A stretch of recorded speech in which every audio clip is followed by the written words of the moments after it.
আমরা কিন্তু এটা পারি পরিবেশ মন্ত্রীর কাছে বলতে যে আপনি দেখান না বুড়িগঙ্গা নদীটাকে অন্তত উদ্ধার করেন, তার চারপাশে যত দোকানপাট গুলো চলছে সেটাকে আমরা না হয় উদ্ধার করি। অথচ ওনার সাথে একটা সময় আমি টক শো করতাম, একটা সময় আমি সেমিনার করতাম, এত সুন্দর সুন্দর কথা বলতেন উনি, আমরা মুগ্ধ হয়ে যেতাম। আহারে, মনে হতো যে এদের কাছে কেন ক্ষমতা আসে না। এদের কাছে এমন একটা সময় ক্ষমতা আসছে যখন কোন রাজনৈতিক দল তাদের পেছনে নাই, মানে সমালোচনা করার। তারা শুধু কাজ কাজ আর কাজ করবে, কিন্তু 9 মাসে আমরা কিন্তু কোনো কাজ করতে দেখি না। এই যে পরিবেশ অ্যাডভাইজার আমরা 9 মাসে কিন্তু দেখিনি, একমাত্র পলিথিন নিয়ে আমরা কয়েকটা কথা বলতে শুনেছি, কিন্তু পলিথিনেরও খুব একটা কাজ হয়েছে আমরা দেখিনি। উনি দেশি বিদেশি অনেক পুরস্কার পেয়েছেন, কিন্তু পরিবেশের কোন নদী, একটা নদী দখল উদ্ধার হয়েছে, কোথাও পরিবেশের 5000 গাছ লাগানো হয়েছে। আমরা কতটুকু চাই সেটার উপর অনেক কিছু ডিপেন্ড করে। সবকিছুই রাজনীতিবিদদের দোষ, অস্বীকার করি না। নদী দখল, সাগর দখল, পুকুর দখল, মাছ দখল, ঘাট দখল, গাছ দখল সব করে। রাজনীতিবিদদেরকে শেখায় কারা? রাজনীতিবিদরা কিন্তু একটা গাছের পিছনে গিয়ে পড়ে না যে এই গাছটা সুন্দর দেখলাম, কালকে এটা বিক্রি করে ফেল। তাকে বুদ্ধি দেয় কারা? যারা বুদ্ধি দেয়, বাংলাদেশে এটার কোনো শাস্তির বিধানই নাই। যমুনা ইলেকট্রনিক্স ঈদে ডাবল খুশি অফার সিজন 3, যে কোনো পণ্য কিনলেই পাচ্ছেন নিশ্চিত ঈদ উপহার। আমরা ক্লাইমেট চেঞ্জের এফেক্টের একটা দেশ, প্রথম সারির সারা বিশ্বের। ওই তুলনায় বাংলাদেশ মানে নেগেটিভের দিক দিয়ে প্রথম। 173টা দেশের মধ্যে বাংলাদেশ ষষ্ঠ, 24-এও আমরা এটা দেখেছি। কিন্তু একটা জায়গায় সত্য যে ক্লাইমেট চেঞ্জে আমাদের কিন্তু অবদান খুব কম। সারা বিশ্বের যত ধোঁয়া, যত পলিউশন, সবগুলো যে আকাশটা খালি পায় সেই আকাশটা দখল করে। আমি ক্লাইমেট চেঞ্জের অনেকগুলো প্রোগ্রাম করেছি, সেখান থেকে আমি কিছুটা জানি। সেই দখলের জায়গায় বাংলাদেশের আকাশটা, যেহেতু বাংলাদেশে বিমান কম, বাংলাদেশের শিল্প কারখানা ওই তুলনায় কম, তো আকাশটা যে খালি থাকে, বিশ্বের কিন্তু ক্লাইমেট চেঞ্জের সমস্ত ধোঁয়া বর্জ্যগুলো বাংলাদেশে জমে। সেখানেও কিন্তু আমরা একদম শেষের দিকে পিছিয়ে আছি, এবং দূষণের ক্ষেত্রে আমরা একদম শেষের কাতারে, একদম শেষের দিকে, প্রথম দিকে আমরা আছি। তো সেই জায়গায় আপনারা এমন সময় করেছেন, সামনে বাংলাদেশের নির্বাচন, যদি এই সরকার দেয় তাহলে সামনে বাংলাদেশের নির্বাচনের আগে আপনারা সবগুলো রাজনীতিবিদদের নিয়ে যদি বসেন, এরকম সেমিনার করেন। আমি এইখানে আজকে একটা জিনিস আমার ভালো লেগেছে, এইখানে পরিবেশ বান্ধব কতটা বাংলাদেশের মানুষ জানি না, কিন্তু পরিবেশের সাংবাদিক বান্ধব আমি দেখেছি আজকে। আমি সাংবাদিকদের ধন্যবাদ জানাচ্ছি। এই যে পরিবেশ অ্যাডভাইজার আমরা 9 মাসে কিন্তু দেখিনি, একমাত্র পলিথিন নিয়ে আমরা কয়েকটা কথা বলতে শুনেছি, কিন্তু পলিথিনেরও খুব একটা কাজ হয়েছে আমরা দেখিনি। উনি দেশি বিদেশি অনেক পুরস্কার পেয়েছেন, কিন্তু পরিবেশের কোন নদী, একটা নদী দখল উদ্ধার হয়েছে, কোথাও পরিবেশের 5000 গাছ লাগানো হয়েছে, কোথাও যদি আমরা বাংলাদেশে 18 কোটি জনগণ 2টো করে যদি গাছ লাগায়, 18 বা 20 কোটি জনগণ যাই হই না কেন, তাও কিন্তু 40 কোটি গাছ লাগানো যায়। একটা সময় আমরা দেখতাম বিদ্যুৎ স্পৃষ্ট হয়ে মানুষ আজকে যত মারা যায় তার চেয়ে অনেক কম মারা যেত। দাদা নানিদের কাছ থেকে শুনেছি যে তাল গাছ ছিল, অনেক তাল গাছ, খেজুর গাছ ছিল, যে খেজুর গাছ তাল গাছের জন্য বিদ্যুৎ গুলো সেই উঁচু উঁচু গাছগুলোকে আগে আকর্ষণ করত। সেই গাছগুলো এখন কেটে ফেলা হয়েছে। গ্রামেও কিন্তু এখন আর ওই গাছগুলো নাই, যে গাছগুলো আমাদেরকে আমাদের জীবন থেকে বাঁচাতো। আজকে হঠাৎ করে দেখি আমরা যে বৃষ্টি নাই, কিছু নেই, হঠাৎ করে একটা বিদ্যুৎ চমকিয়েছে, 8-10 জন মারা গিয়েছে। এই যে মারা যাওয়াটা, ক্ষতি কিন্তু আমাদেরই হচ্ছে। এই জনসচেতনতাটাও আমাদেরকেই বৃদ্ধি করা উচিত, বৃদ্ধি করতে হবে আমরা মনে করি। অথচ আমরা কিন্তু এই জায়গাগুলো কেউই যাই না, কখনোই যাই না।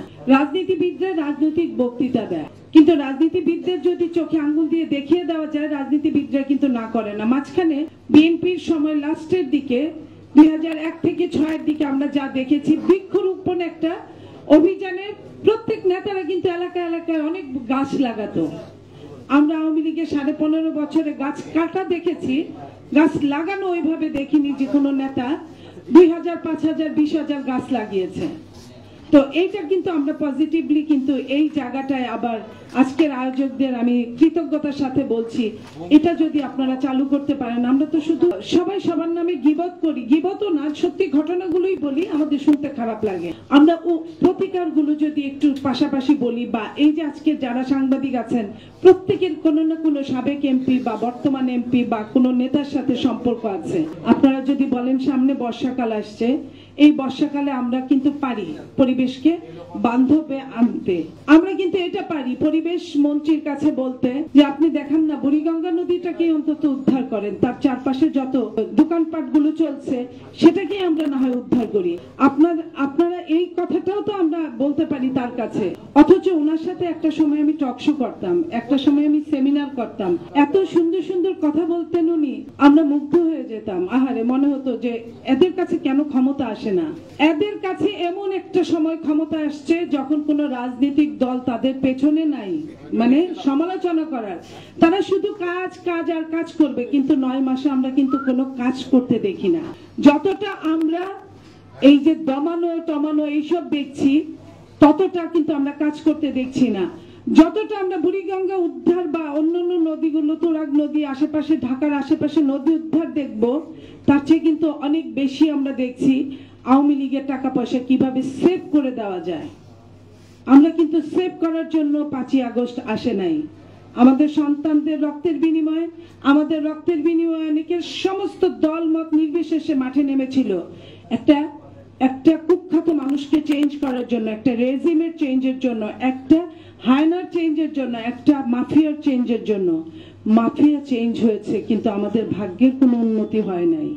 সকালে সূর্য দেখলে নাকি বোঝা যায় সারাদিন কেমন যাবে।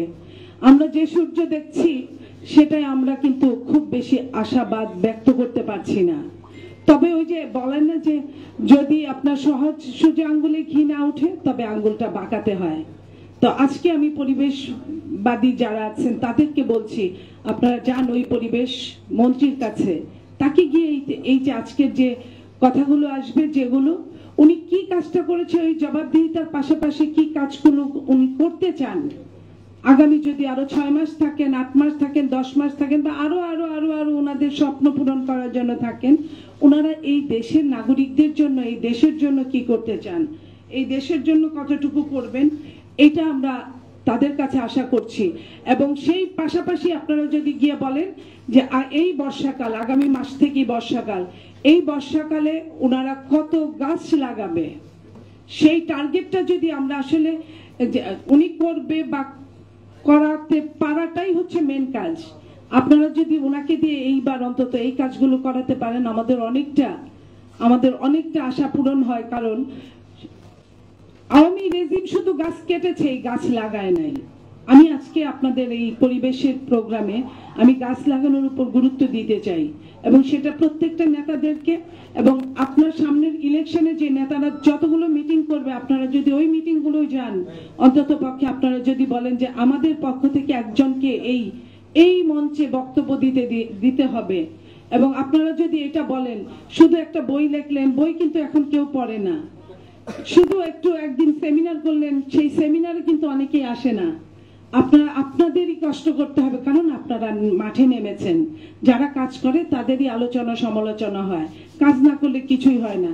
তাই আমি আপনাদেরকে স্বনির্বন্ধ অনুরোধ করছি, আপনারা সব দলকে একসঙ্গে যেমন ডেকেছেন আজকে এরকম ডাকবেন, পাশাপাশি আপনারা প্রত্যেকটা দলের মঞ্চে যাবেন, মঞ্চে গিয়ে নিজেরা ওইভাবে বলবেন, জনগণের একদম কর্ণকুহরে পৌঁছে দিতে হবে যে আমাদের পরিবেশ কোথায়, কতটুকু, কি কাজ করা দরকার। আপনারা জানেন গত কয়েক বছর আগে, 20-25 বছর আগে মির্জা আব্বাস ঢাকার মেয়র ছিলেন।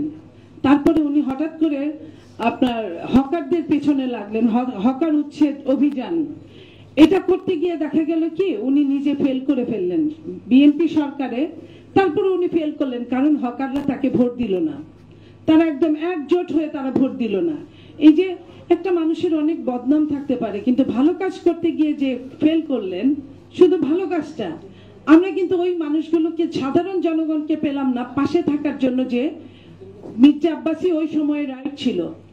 এই যে ওই কাজটার জন্য তার আরো 10টা বদনাম হতে পারে, আমি সেটা নিয়ে কথা বলছি না, কথা বলছি যে ওই কাজটা হকার উচ্ছেদের জন্য। আজকে দেখেন প্রত্যেকটা এলাকায়, আমরা যারা ঢাকায় থাকি, প্রত্যেকটা এলাকায় একটা মেলা হয়। যাও এমনিতেই পার্ক নাই, যাও ছোটখাটো একটুখানি পার্ক আছে, বাচ্চারা কোথায় খেলবে, ওই খেলার জায়গাটা দখল করে মেলা বসানো হয়। হ্যাঁ, এতে কিছু গরিব মানুষের হয়তো বা বেচা কিনা হয়, কিন্তু আমাদের আগামী প্রজন্ম কিন্তু ধ্বংসের দ্বার প্রান্তে। শুধু ধ্বংসের দ্বার প্রান্তেই না, আমাদের বাচ্চারা কিন্তু এখন ঘর থেকে বাইরে বেরোয় না। বের হতেই চায় না। তারা যতটা কম্পিউটার নিয়ে বসে থাকতে স্বাচ্ছন্দ্য বোধ করে ততটা রাস্তায় বের হতে চায় না। বা খেলার মাঠও নাই, রাস্তাও আমাদের সন্তানদের জন্য নিরাপদ না। গাড়ি ঘোড়া যেটা বলি সবকিছু মিলে, যেটা বললাম পলিউশন মিলে। আমি একটা সময় আমার খুব ঠান্ডার রূপ ছিল, এখন আমার গলা শুনলে বুঝেন আমার গলা ভাঙা গলা। তো আমি বিদেশে যখন পড়ার অফার পাই আমি যাব, তো শীত প্রধান দেশে আমি শুধু যাই নাই এই ভয়ে যে আমি হয়তো আর বাকি জীবনে কোনো কাজই করতে পারবো না বা আমি মারা যাব, এই ভয়ে আমি যাই নাই। কিন্তু পরবর্তীতে যখন আমি শীতের মধ্যে যখন -20 ডিগ্রি দেশগুলোতে আমি গেলাম, আমার স্টুডেন্ট লাইফে আমার ভুল ছিল। পরবর্তীতে যখন আমি গেলাম তখন কিন্তু আমি বাংলাদেশের তুলনায় ওইখানে ওই শীতের মধ্যে কিন্তু আমি ভালো ছিলাম, কারণ সেখানে পলিউশন ছিল না। তো এই যে পলিউশন আমাদের কতটা এফেক্ট নিয়ে যায় এটা কিন্তু আমরা সাবলীলভাবে আমরা বলতে পারি। আজকে যতগুলো সাবজেক্ট নিয়ে কথা বলছি প্রত্যেকটা এর মধ্যে ভাগ করে করে প্রত্যেকটা সাবজেক্ট নিয়ে অন্তত 10 ঘন্টা করে বক্তব্য রাখা যায়, একসাথে অনেকগুলো হয় না। যেমন ধরেন গাজীপুর, নরসিংদী, আমি কথা বলছিলাম এখানে বসে, এই এবং আরো শিল্প কারখানা সমৃদ্ধ এলাকাগুলো, মানিকগঞ্জ, আগে যেভাবে চাষাবাদ হতো এখন কিন্তু হয় না। ওই কেমিক্যালের বর্জ্য পানি যেটা নিষ্কাশনের কোনো ব্যবস্থা নাই, আপনি গেলে এমনিতেই দেখবেন, আপনি ট্রেন থেকে, বাস থেকে, গাড়ি থেকে দেখবেন লাল, নীল, হলুদ, সবুজ পানি প্রবাহিত হচ্ছে নদীর ভেতর দিয়ে। তো এই যে এই পানিগুলো এখানে বিভিন্ন রকম রূপ নিয়ে ঘুরে বেড়ায় এই পানিগুলো, এবং এতে এফেক্ট হচ্ছে আমাদের, আবার চাষাবাদ হচ্ছে না। সবকিছু মিলে কিন্তু আমরা প্রত্যেকটা ক্ষেত্রে কিন্তু আমরা বিপজ্জনক অবস্থার মধ্যে দিয়ে আছি। বাংলাদেশের পরিবেশ এমন একটা জায়গায় আছে, পরিবেশটা যদি ভালো থাকতো, আমরা যদি ঘুম থেকে ভালো পরিবেশে আমরা যদি ঘুম ভাঙতে পারতো, তাহলে আমাদের অর্ধেক দিন কিন্তু এমনিতেই ভালো থাকতো। আমাদের একজন বক্তা বলে গেছেন যে ট্রাফিক জ্যামে আমরা আমাদের যে অবস্থা, এটাও কিন্তু একটা চরমভাবে, শুধু আমাদের সময় নষ্ট তা না, আমাদের কিন্তু পরিবেশ, আমাদের সমস্ত কিছু, কারণ ওই গাড়ির কালো ধোঁয়া, বাংলাদেশের গাড়ি তো এমনি ডিজেলে চলে, তার উপর গাড়ির কোনো আপনার ফিটনেস নাই। এইসব মিলে যে ওই গাড়িটার মধ্যে যখন ঘন্টার পর ঘন্টা আমরা বা আমাদের সন্তানরা বসে থাকি, তখন কিন্তু আমাদের জীবন জীবিকার এমনিতেই আরো 12টা বেজে যায়। সেই জন্য আমরা বলছি যে এই পরিবেশ, এই দূষণমুক্ত পরিবেশ, এই দখলমুক্ত পরিবেশ, এই আপনার হকার মুক্ত পরিবেশ, এবং সবকিছু মিলে আপনার পরিবেশের কোনো বিকল্প হতে পারে না।